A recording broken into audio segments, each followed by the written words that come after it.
Mukama mti abaagala balungi abeekumira ku Senga 5256 mbaaniriza olunaku olwaleero ate mu vidiyo yaffe. Olunaku olwaleero njagala kwogera ku migaso egiri mu okra water oba mu mazzi ga okra.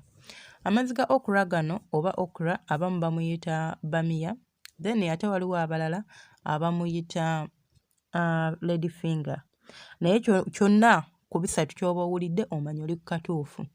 Okra oyo gwe mulaba alina emigaso egy'enjawulo. Weewaawo ffe abakyala tulina emigaso ate nga mmanyi n'abaami abamu balowooza gwe gwokka omugaso gwa okra.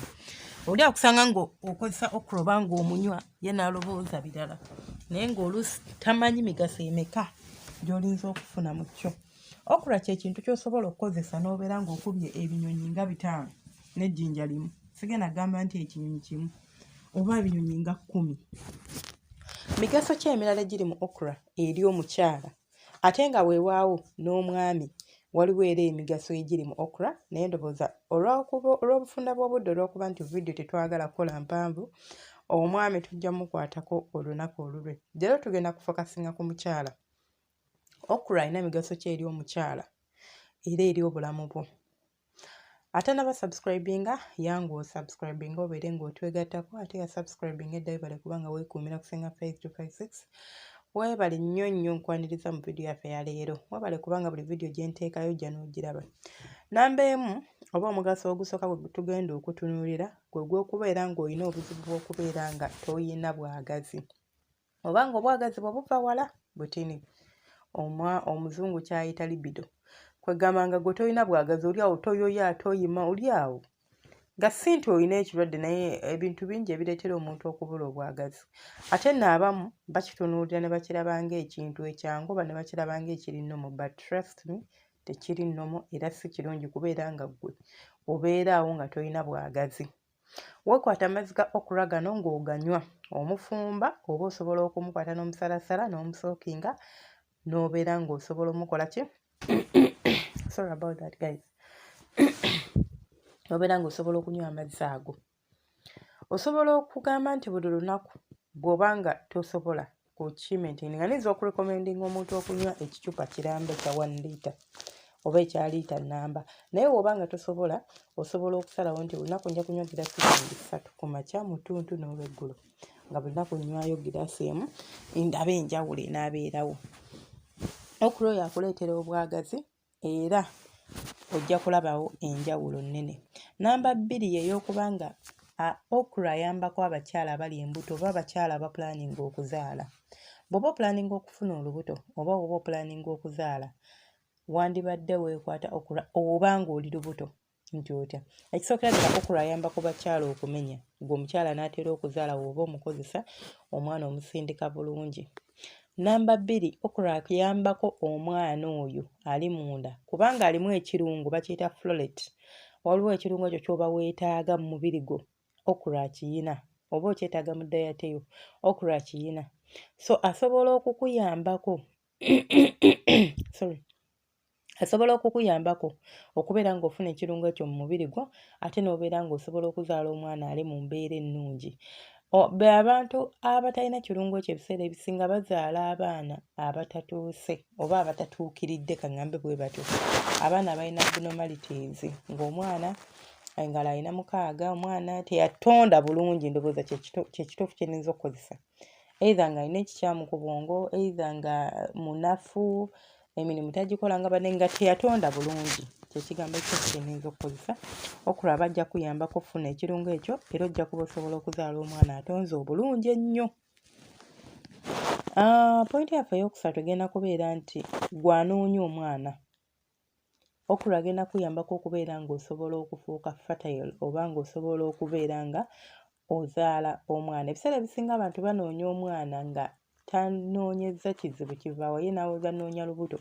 Olina okusooka okukebera fertility yo nga tonnaba genda ku musawo okunoonya lubuto, nga tonnaba genda bakunoonya lubuto. Olina sooka genda mu ddwaliro ezzungu. Ebizibu ebimu byetaaga just kantu katini nnyo. So gwe wenna singa onoonya kuzaala ng'oli mu layini eyo nti njagala kufuna lubuto, wandibadde weekwata okra kuba ajja kuyambako okubeera nga akwongezaako okubeera ng'osobola okubeera omugimu n'okubeera ng'osobola okufuna olubuto essaawa yonna, kye tuyita fertility, improving fertility y'omuntu omukyala. Namba 4 y'ensonga gye ffenna gye tumanyi esinga nti okra akuyambako okubeera ng'osobola okubeera n'amazzi wansi mu bukyala nga mugenda okwezina n'obeera ng'otoba bulungi, tokolobola musajja ate ng'akazannyo kagenda kunyumira. Namba 5 mu layini y'emu ey'okubeera nga okra akuyambako okubeera ng'otoba wansi eyo, agenda kuyamba ku mukyala alumizibwa nga bali mu kwezina oba afuna oluliro olwo. Waliwo omuntu agamba nti sifuna bulumi but mpulira ng'ewanjokerera singa omwami aba amaze okukola ki, okwegatta nange oba omwami nga yeegatta nange. Ebiseera ebisinga omuzungu akiyita inflammation. Ekizibu kino kireetebwa okubeera ng'oli mukalu oba okubeera ng'olinamu infection. Naye ate singa oba weekutte okra oba amazzi ga okra n'obeera ng'oganywa, ojja kulabawo enjawulo. Engeri gy'ojja okubeera nti toli mukalu era ojja kwesanga nga munnange tolumiziddwa era ojja kwesanga ng'akazannyo kakunyumidde bulungi. Ensonga endala y'okubeera nti okra akuyambako okulwanisa infections. Kino kigambye abakyala bangi, omuntu yenna kuba ffe abakyala obutonde bwaffe twakula bulala, infections zitukwata mangu compared ku basajja.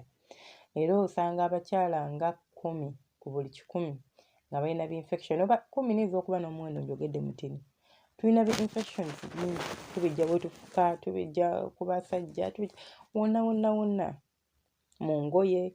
So bw'oba oli muntu anywa okra oba anywa amazzi ga okra, kigenda kuyambako okubeera ng'osobola okulwanisa infections mu mubiri gwo oba infections za wansi, obeere ng'osobola okubeera ng'obeera bulungi. So weekwata amazzi ga okra ojja kwesanga nga buli kimu kiri bulungi nnyo eri obulamu bwo. Vidiyo eno bw'oba ogirabye n'ekunyumira, nkusaba ogiwa ekigalo oba kye tuyita nyigaawo. Awo olaba ekigalo nyigawo, giwe like.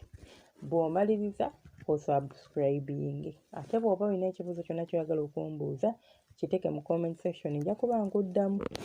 Then gw'ayagala okwogerako nange private onsangako +256 785 40 28 60. Ndowooza byebyo. Tewera subscribinga, tewerabira kulikinga, ate tewerabira kusharinga. Gwa sharing okola kya ttendo.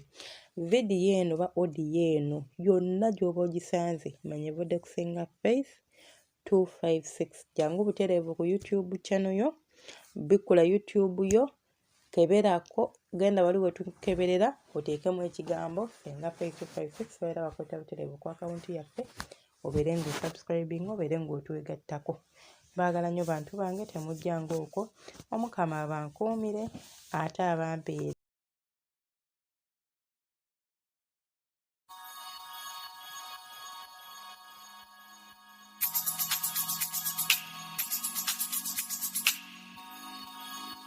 Yeah.